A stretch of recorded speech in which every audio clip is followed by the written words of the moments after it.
everyone. Welcome to the show. This week we have Achilleas Kokkinakis, who is the founder of Iconic Creations. One of two of the founders of Iconic Creations. Welcome to the show, Achilleas. It's really nice. Hello, Ingrid. Hello, welcome, my friend. How are you? Very well. Nice. So awesome to meet you finally. I bet everyone else will be excited to meet you as well. Yeah, we should just mention that Achilleas is in Greece, just so everyone knows right now. He's in Greece. Yeah. Please go ahead. Everyone can see from the light coming, from this side. Yes, it's also very hot. Yeah. It's lovely and sunny and hot in Greece. How about you? What's it like where you are? You are only invited to come and just go to the beach, relax. Yeah. On holiday. Fantastic. I think we'll start by asking you, when did you first start drawing? Did you always draw as a kid? What did you have any inspirations that made you want to draw more? So I think that every artist that you have asked this question is like taking a little trip, to their childhood. I will make it very short. I always liked to draw, although because it was mostly a waste of my productivity for my parents, and I should study and do math. I don't know. It was also a little bit of secret to just draw next to my math problems that I'm terrible still now. So what I really liked was I grew up with comics, Marvel comics translated in Greek, terribly translated. Yeah, I mean, I could only start with venom, which is poison in Greek. It sounds terrible. So I bet it was humorous to read, though, wasn't it? I know there's been series as I've watched that it's got terrible subtitle translations, and you just laugh. Yes, exactly. Well, in Greek, the thing is, a lot of cartoons are dubbed, but only that. Everything else has subtitles. So we're used to the original, and it is very funny that we were watching as children anime, like Dragon Ball, even Sailor Moon, even boys, all that girls there. It was very interesting for us. Yeah. So, and Pokemon, all that. So all that made me want to, just take what I see and draw it. And I started taking art lessons, the official professional art lessons, around 20 years old at the fine art school. Before that, I was just, just drawing everything I could watch and get inspired. So after a few years in fine art school, I got back to what I was doing when I was a child. Yeah, no fine art for me. So, and that's actually my little journey. I tried to make it short, from my childhood to what I'm doing now, because in sketch cards and such mediums, you can draw all the stuff that made you happy when you were a kid. Mm-hmm. How did you come across sketch cards? How did you discover they existed? Mm-hmm. Yeah, well, I collected a lot of card game kind of trade cards, like Yu-Gi-Oh, a little bit of Magic the Gathering, and Pokemon was more important for me as a child, because I was also watching it at the TV. No internet, So everything the TV watches, it's, you know, what the cool kids do. So yeah. So I think the moment that I said I'm falling in love with the cards as a medium, was when I was holding my foil Charizard, you know, and doing this to see how the foil things. Yeah, yes.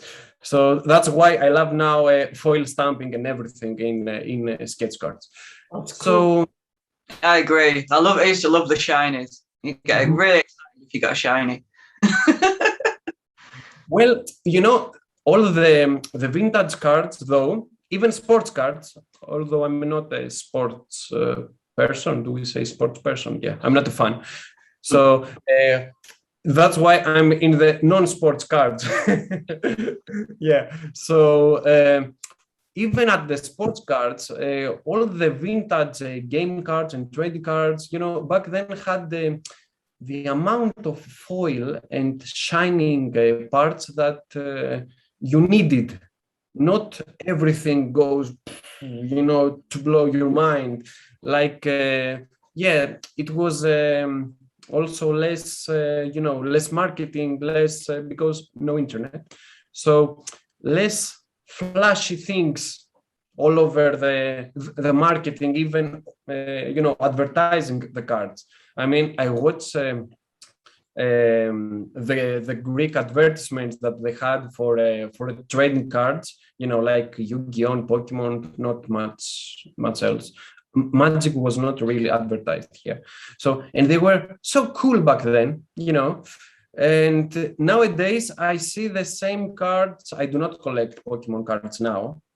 I just try, yeah, to have fun with the old ones, because it's all the card, you know, a foil thing, you know, and it's not hand drawn. I loved that it was watercolors back then. That's why I was watching the card and then drawing as a child. You know, I was trying to, you know, touch the same feeling, you know. So now it's all 3D images, most of them, or if they, you know, try to sell again all the retro nostalgia, which is good. Yes, yes, companies bring back nostalgia. We love it. Just watch Stranger Things, you know, although the vibes are still. So, and that's how, as a child, You're too young for nostalgia from the 80s. No. Actually, how old? How old do you think I am? You're just a kid. You're just a kid. How could you possibly have been around in the 80s? You know, actually, I'm a 90s kid, but got, you know, the good stuff from the 80s, you know, traveling with a hobby, with the community and everything. So that's how it all started. I kind of look younger than I am, but okay. Yeah. Actually, don't tell Dina. That's why I don't shave, because I will look 15-year-olds again. Yeah. So. Oh, funny. I like that you mentioned that you do like the foil, because out of all the sets I've worked on, like no other company has put shiny gold foil on the cards that I'm aware, that I've seen anyway. I don't think I've ever worked on any other set that has the lovely metallic logos. Yeah. Can you? Yeah, Mm-hmm. I don't think anybody else goes to that effort to make them look that pretty, and I think the collectors are really into that. You know, they're always after your cards when they get in touch. Yours and Perna.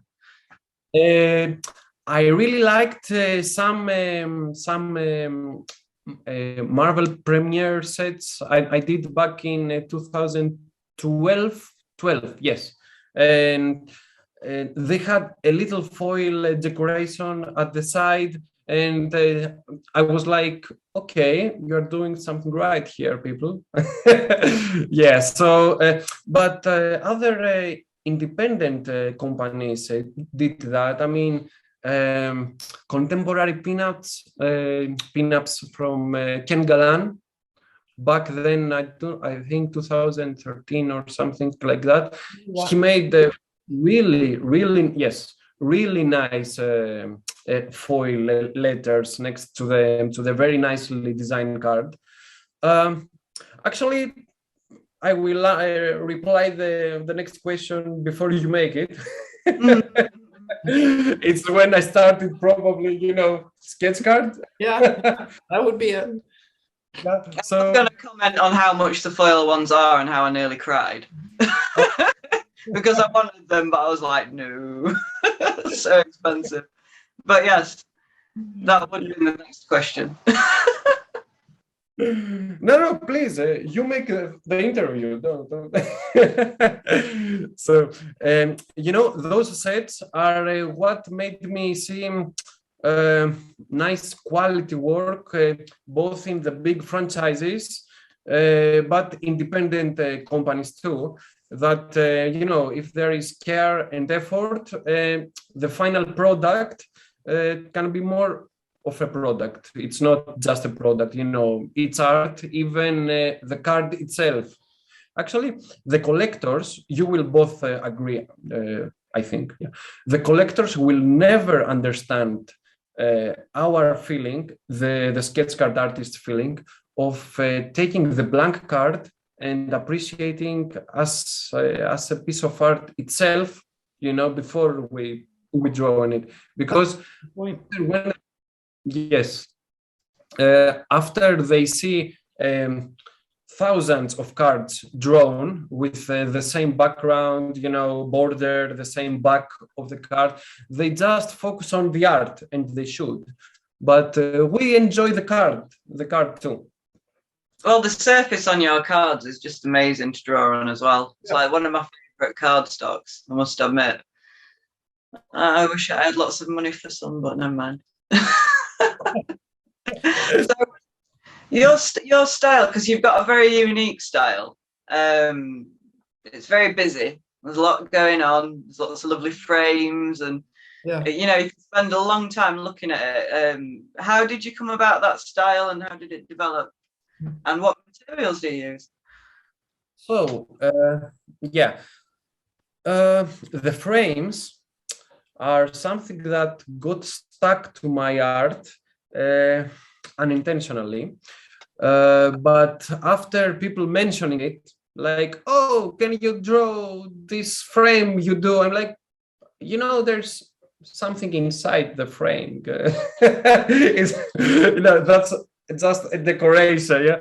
After a lot of people mentioning it, I stuck with it, and now I go to not the classic golden frame of the museum art, but also making a little scene around it, and making it even more busy than it is.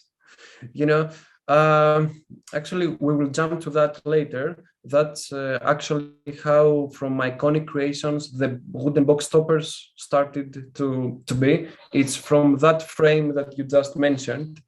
So let's focus to this question. Now, I really love how fine art is shown, is displayed in the golden or the wooden frame.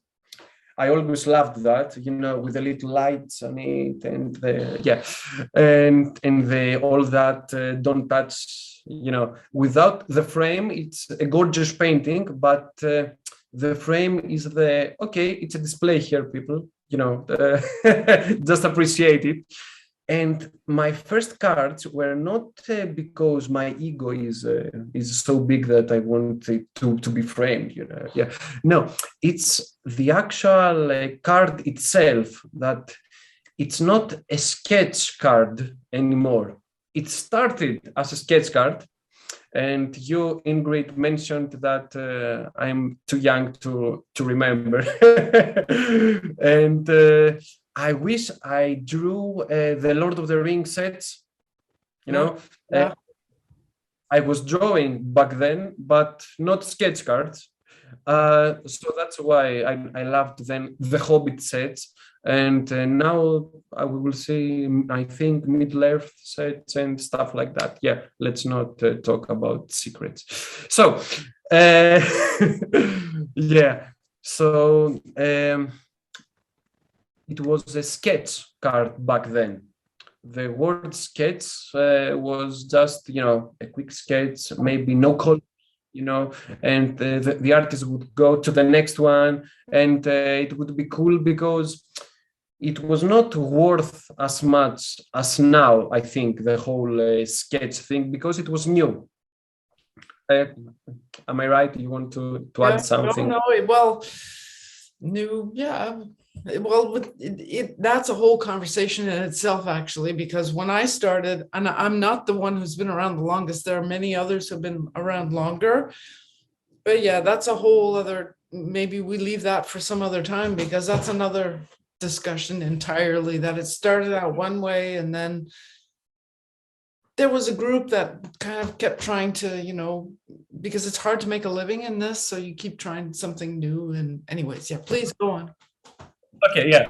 So the whole frame thing, it was because I wanted to show that this little thing, this little item, is not a business card that you just put it in your wallet. It's not smaller in quality because it's smaller in size. So with a little frame around it, I gave the impression of the big fine art museum style, paintings. So it started like that. Then I started playing with parts of the characters going outside of the frame and casting shadows, so it all gave a very nice, playful meaning to my fun time drawing. At first, I didn't care if it looks good, just superheroes going outside. Actually, superheroes framed in gold museum, Baroque style frames. Why do that? So I was, let's do this. Yeah. So the whole thing of going outside of the frame, it was a little bit of playtime, break the fourth wall kind of thing, and then when I got a bit bored of just the gold frames, I started putting, Greek ancient wall paintings. That is a scene in a border, and at the center there is the main picture. Usually at the borders they're like 2D. The way the people and the animals and everything. Actually, it's like your background, Lindsey. It looks like that. So I started doing that, at the superhero kind of cards. I did that with retro style comic panels, and the superhero to be more realistic. So that gave a different feeling to all that frame. And finally, in what I started at the Iconic Creations sets, also at the Perna Studio sets, with more mythological and more traditional topics, I did that with less muscles and power poses of the superheroes, which made me appreciate it differently. And I will stop here. Later we can talk about the box toppers, because it's this conversation. Now, about my materials, I liked how easy is to do flat and also blend colors with Copic markers. But yes, that funny time stopped when I needed more fluid materials like watercolors. And things that Copic markers cannot easily do. And then when I started to draw on wood, that I really didn't expect me to do that. I mean, I was watching people drawing on wood, and I was like, why do you, get into all that frustration? So then my materials changed again, and I use a little bit of watercolor, but not in the blending way of using it. It's like just spilling water on a surface and wait to dry with no blending. And when that happens, I put acrylic paint on it. I also love oil, like you, Ingrid, but you know how messy and a lot of time. Yes, and Dina hates the fumes in the house, and I guess your studio is away from your apartment. You are not painting near them. It is in the house. That's why I don't use oils so much anymore, because it smells of oils everywhere. So we don't have a ventilated studio area for that. That's why I use acrylics more. I've got this little box room, and this is my room. Yes. Yeah, well, other people coming in the house would tell me, okay, you paint in the balcony, and that's it. or you change, materials, or we leave. Yes, because my is also in the house, because I don't want to be in a room all day and then, get out of my cave like, hey, people, how are you? What day? Yeah. Can I ask you a question about the wood? You were drawing on the wood. That's correct? So, but with the watercolor directly on wood, did you prime the wood or something? Because wood normally you can't. I mean, it doesn't really take the color very well, does it? So what do you prime it with? So, my usual experience from oil and acrylics was on canvas, okay? Yeah. And I was using white gesso there. Okay. To prepare it. Some people like to use some kind of artistic putty. Putty. What's the word? I don't know. Putty. Yeah. I think I've never used that in English. Yeah. So they do that on wood with white putty for the type of religious paintings, icons. All the Greek Orthodox icons are made in such a way on wood, and they have they don't use gesso. They use the artistic artist putty. Yeah. So I tried both. I don't know what that is, actually. Yeah. Oh, okay. I'm sorry. I will look it up and maybe drop something. Yeah. So nowadays I prepare it with white gesso, like exactly like on the canvas, and even if you don't prepare it with gesso, you can actually just put a little bit of white acrylic paint and let it dry. Yep. And then wax it a little, and it's everything works. Because I am preparing all the wooden small cards and all the wooden box toppers for iconic creations and give it to the artist, I always ask, do you want it prepared or do you want to use your own materials? And usually the answer is, like, okay, do it somehow so I can draw on it. I don't care. And I think white gesso is the best thing for not watercolor. I mean, you can use watercolor, but in a frustrating way, like I do, just put it there and do not hope. Lindsey is just laughing. Yeah. You have struggled with it. Yeah. So you just put the color there and you do not wish or hope to blend. You just let it dry. Yeah. And I use mixed media. I start with Copic markers for the flats and everything done on the borders. And then no inks there, no inks. I used to make ink after the first colors on sketch cards, but for the wood, this is terrible. It will just smudge everything. Then I put a little watercolor for the more fluid areas. Wait one day, maybe two if I have the time. Usually the deadline is not so happy with it. Yeah, and then I add acrylic paint and finish with inks. That's the whole. Very nice. That's an interesting. Please go For the ahead. wooden ones, I've always, I don't know, for the longest time, I've fancied doing painting in varnish. You know, making a tabletop in different coloured varnishes. And it sounds fun in my head, but I'm sure trying to do it would be a nightmare. Because it's so sticky, isn't it, varnish? You should do it. Out a window after 10 minutes.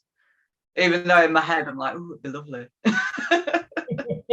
Well, you should, because usually, you know, such experiments go terribly. Yeah, terribly wrong. They're disastrous, and you have fun with what you have in the end. And you mean not for a deadline project, right? Just for fun. No, I mean, yeah, just for something to try. Yeah. I wonder if you can get pigment, different coloured pigment for varnish. You know, like you could just mix into a standard varnish, so you didn't have to buy loads of different colours. I don't know. Yes. I have a nosy. Yes. You could maybe buy just two or three small ones, and then create mixes from those. I don't know, kind of like a small palette of colors. Well, you might use, I don't know. I've never done it, so I don't know. I know, I've just put my hand in it. It doesn't dry quick, does it? It'd end up all over. But no, It's a happy accident all over the place. Yeah. All over the place being the key words. Yeah. How did Iconic Creations come about? Okay, Your so company. you know, I am very happy with it as an artist first, because it was a dream to make my own cards. I will go back to that kid Achilleas back in high school with my Pokemon cards. So, and I, you know, since then, I have made a lot of card games just for my friends, you know. At first, everything drawn, hand drawn. You know, I was drawing my friends and portraits, you know, as superheroes or stuff like that. And I would make card games with them, and you know, give them terrible names and stuff like that. So I have made around 5 or 6 card games like this. The latest was almost like the Iconic Creations cards, no foil stamping though. You know, just drawing, then printing. And I said, why don't you do that? You know, like in real life. Yeah. So if I would be just alone, just an artist, having fun, making sketch cards for companies and all that fun, I would never start Iconic Creations. But when I had Dina in my life, and she's more the strong business part of Iconic Creations, and she's bossing around all the other people that are doing, you know, everything else in the company. I'm just the guy who is, you know, saying, "Oh, let's do this." Yeah. So yes, I'd say you're the moral support as well, aren't you? Because I know I've messaged you a few times, I can't do it, and you've always made me feel better. Yes, yes. Dina is the person that will just take the artists and put them in an order to make the deadlines possible. Yeah, without her, it would be all. I would be just suggesting to people, let's do our best and draw. I have the same deadlines. Yeah. So. Let's go to the emotional part, which was all that creativity of me making card games and making trading cards. So, actually, that's my main occupation. That's my job. I'm an artist. I don't do something else. And at first, I was just searching what to do after fine art school. I was just doing some sketch cards, doing some comic sketch covers. The original things. Yeah. I thought I would go to sequential art comics, but I never did. My very good friend Babis Curtis, he's doing a very successful career in comic books, but he started doing amazing superhero sketch cards. So sometimes I bother him, hey Babis, do some cards also. He's like, your deadlines are a joke. I'm doing sequential art, every day, pages. So I don't complain anymore about deadlines. When I realized yes, so when I realized that I will continue only on cards and talked also with Dina that sketch cards could be also done professionally as a business. We started and collected info first. That happened for, I could say, almost 2 years. I was just collecting info of how things are done. Around 2016, 17, it was back then. And I have to thank a lot of people for the advices and actually the sketch card community is very, very, supportive and warm and welcoming. I love that. So if it was all the other way, I don't know if I would be here, talking about iconic creations.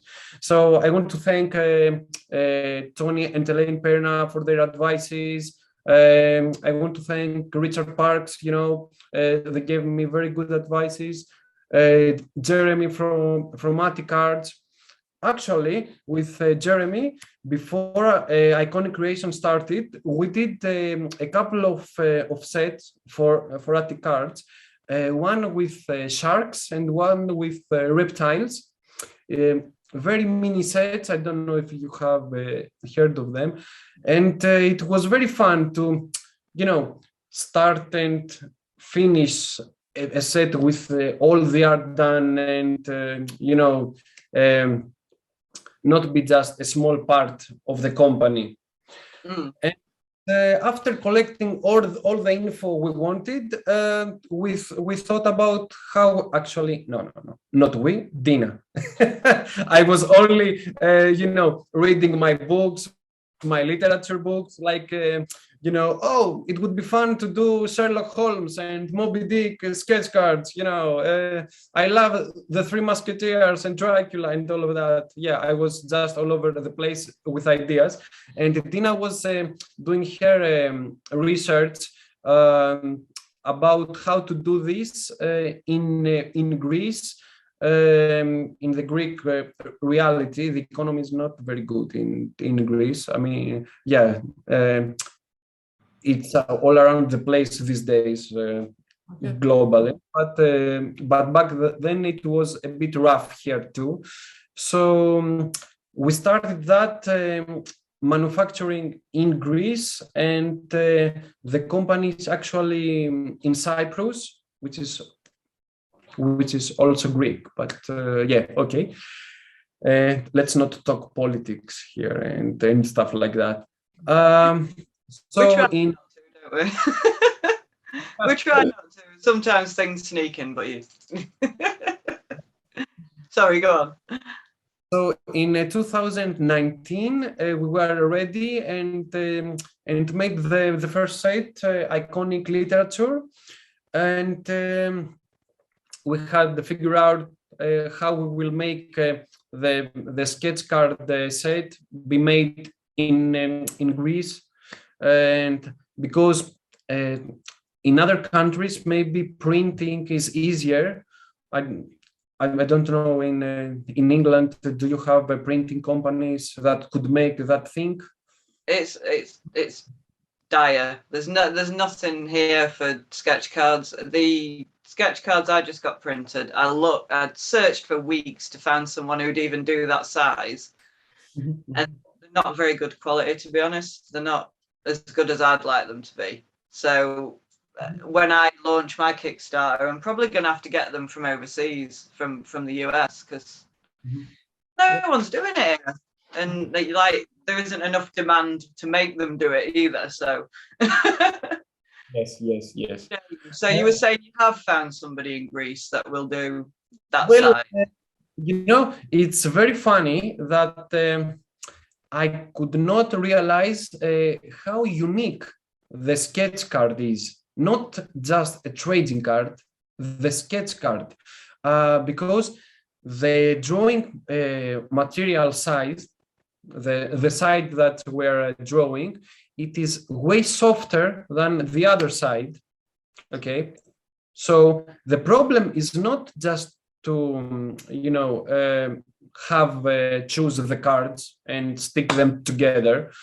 The problem is how to cut them perfectly. So it's actually a unique card, not like a business card that the corners can be, damaged and all that, and make the product look the same. I didn't realize how deep. I'm sorry I'm cutting in here, but this is actually a really interesting point, because for us in North America, in Canada, well, we don't have maybe as many resources for sketch cards, but you can get them. And of course, in the US, it's super easy. But you don't have to think about that so much. We can just go to a company and say, look, I want so many sketch cards. And, the biggest decision is maybe the thickness of the card and things like that. You're doing this from scratch. I mean, you're not using a cake box mix. You're actually making it with all your ingredients here. So that's really interesting. You have to put a lot of thought into it. Very interesting. Yes. We went to different printing companies, and the conversation is, hello, we want to print cards. Oh, very nice. Okay, we want this kind of cards. And the less professionals, they just said, okay, let's do this. And then it was terrible, a terrible cut, terrible foil printing, foil stamping. But okay, after some experience and then checking each card one after the other and reject, approve. Yes, me and Dina, mostly Dina, I just say myself too, yeah. So we do that.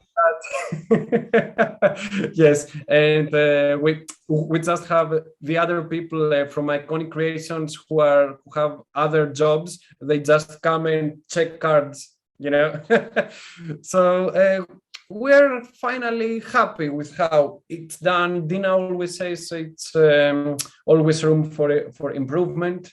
I am happy if the material can absorb the color and blend. A lot of my friends say that at the first set, blending was a bit tricky, but it was very good the way it was cut. At the other sets, we finally got the materials that we wanted to, test it, make the blend be good. Actually, it's very tricky to have a paper for color pencils. Even oil, and oil makes the card do this, Yes, yes. Or watercolor, it just bends the card. And yes, yes, this happens, but it's not a problem for the collector. For us, it is when you draw on it. Yeah. For the collector, it's not a problem when it is thin. If you want a thicker cardstock, the two pieces or three, they just do this, and it doesn't work. So we have battled with all these issues, yeah, and I think we have won. Yes. Well, think the you have cards that I've worked on for you have been for acrylic paint. I have not tried them with watercolors, I will say that, but for acrylic paint, they work super well. I've never had trouble with them. How They're about you? perfect for markers as well. It's just so smooth, that surface. It all blends nice and it always looks pretty. Happy to hear it. Thanks Yes. for all the hard work you did. So can you tell us about some of the extras you put in your sets? Because you do some pretty special wooden extras. Yeah. Yes. So About that. what? Tell us everything about that. You're the only one who does that I know of, except for Tops did it once or twice, but you're the only one who often uses wood for your cards. I mean, actual wood. So do please tell us all about that. That's super fun to play with. Yes, it is. Actually, the idea came from what you also love, what we all love, from independent companies. The fact that the collector will not just hunt for the hit in a huge box of packs, and the hit could be a sketch card, but it could also be, I don't know, an autograph, or it could be nothing of that, just a holder or something like that. So in the independent companies, the good thing is that you find a lot of sketch cards, usually one sketch card in every pack. So, and everything else, it's an extra bonus that makes the collector, yes. It's the great things that the independent companies do, and I think the bigger franchises, should take notes. Yeah. So we wanted to make the classic metal cards that we're also making, and which is very nice, and it's a variant of the base set, but we wanted something different.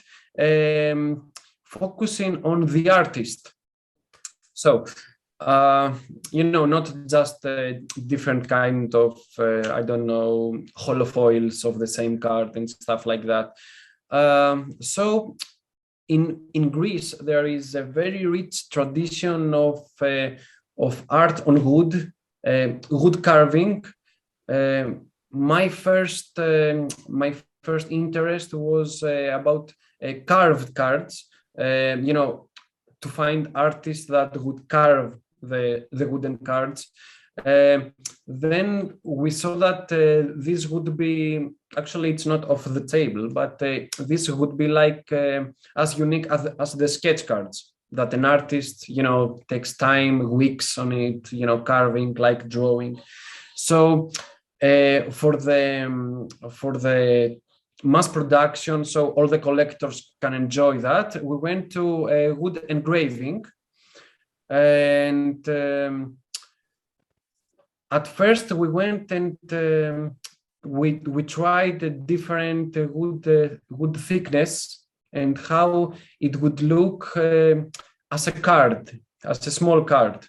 The first companies that we saw that they are doing wood engraving, where they're actually not just in Greece, they're in other countries too, but they have the engraving as, how can I say, just a small decoration, not the art itself. So after searching a lot, we find some people who are actual artists on doing that, and I will make a sketch of the border and how it will be made. Actually, that's how I came from my personal art, to what Iconic Creation is doing. The golden frame around the drawing became a scene, and then this scene, I said, why don't we make it, on wood? And I make the sketch, then we give it to the people that will engrave it. I actually have to put all the effort of, I say it inking, it's not. It's like the process of the penciling and inking of the comic book artists. I do that with my sketches on Illustrator, so the people who engrave it can, just take it and put it on the computer. If it was done just a scan, it would be, terrible. So that's a whole the idea. Yes, a whole technique just in itself, preparing that.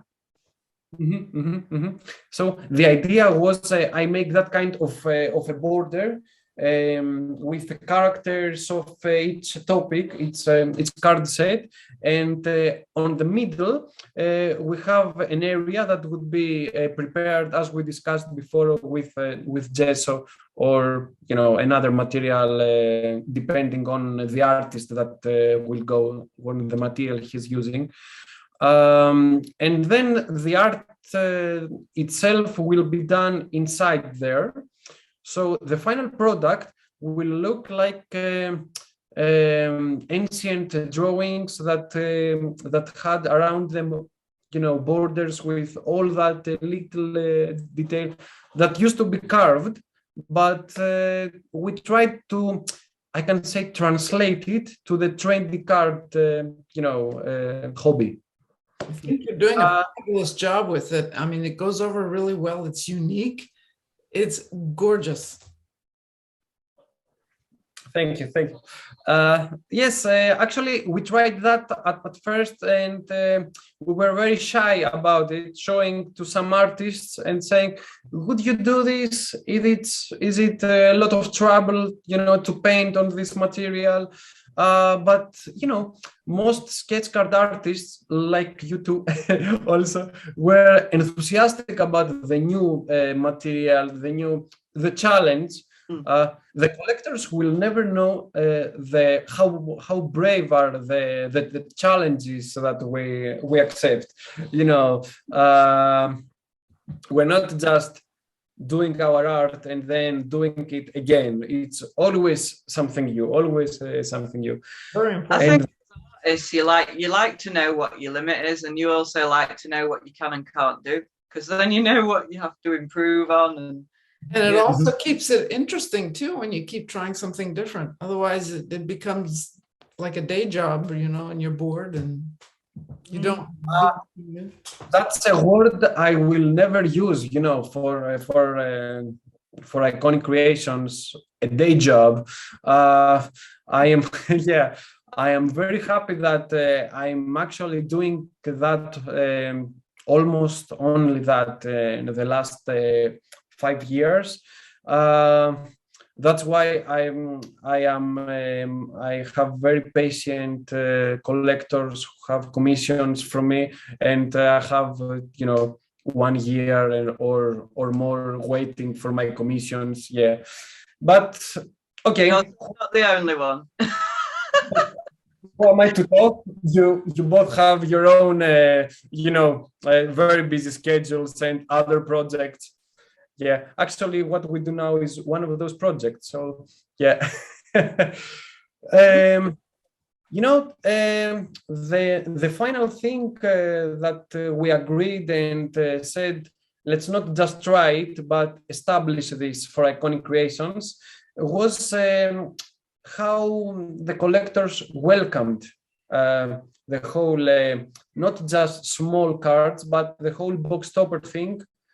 Because this came from the idea of a box and many packs in it that we didn't know if the collectors would want that. It's not a hobby only for a premium product of a very expensive, big box. It's also for people who want to, to have a few packs, because there are so many sketch card sets out there. So yes, and every collector collects different, completely different things at the same time. We know it because we draw all the different sketch cards at the same time. So the book stopper was very welcomed, and so we continue to make it. And the first set, I only painted the box stoppers because we didn't know how it will go with the collectors. But after how warmly they welcomed it, a lot more artists were interested. Can you? I don't know if I'm being a bit just stupid here, but am I right in thinking that they can buy boxes from you as well for the box toppers? Or, yes. Is that right? Is it interchangeable? Can you put different box toppers on your box? Can you? Oh, we can swap them. I'd just see one in person just to see what, get an idea of what you do with them and everything. Yeah. I didn't know if they were just... Yeah, actually, I didn't think of that. That maybe you can actually... How many packs would you say that one box holds? How many cards do you think? The idea of the wooden box came after me and Dina were just, watching the box toppers and all the little cards, and we were thinking of how to make the actual box, a bit more art. And then we said, why not, make try and sell a wooden box that it will be art itself, not just a box opening thing that you do this and throw it away and just hold the box topper. Actually, the first ideas were very different from each other. One idea was to have the box topper be the top of the box that it is closing it, and you just have the engravings here and here, the art. But we didn't do this because a lot of people would like to just take out the box topper and display them both. So we made a box that will take 15 packs in it. You can take the thing that separates them and just have it,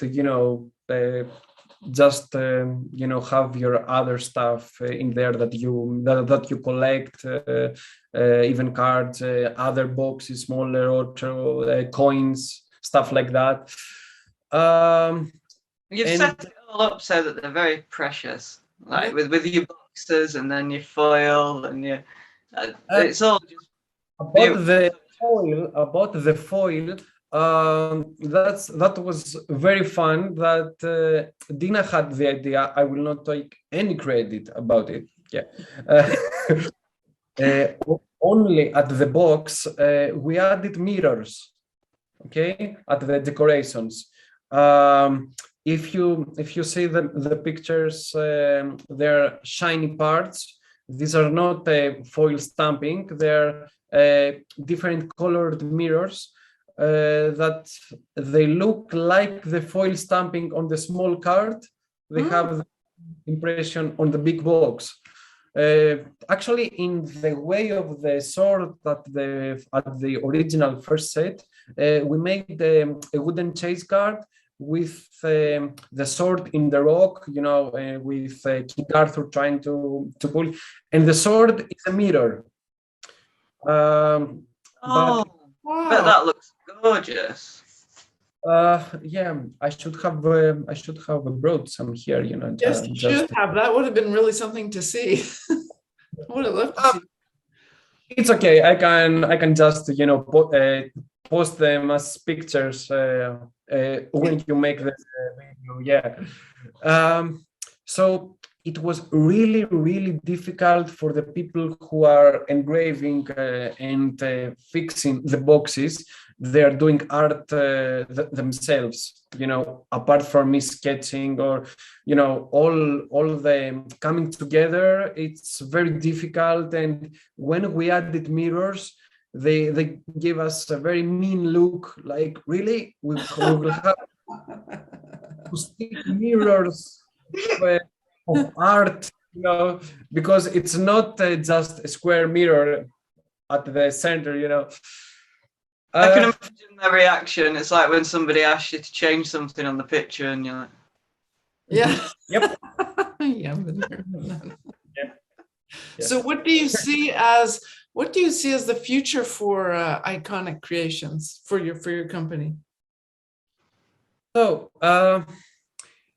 what we do for the last 5 years is make 2 sets per year.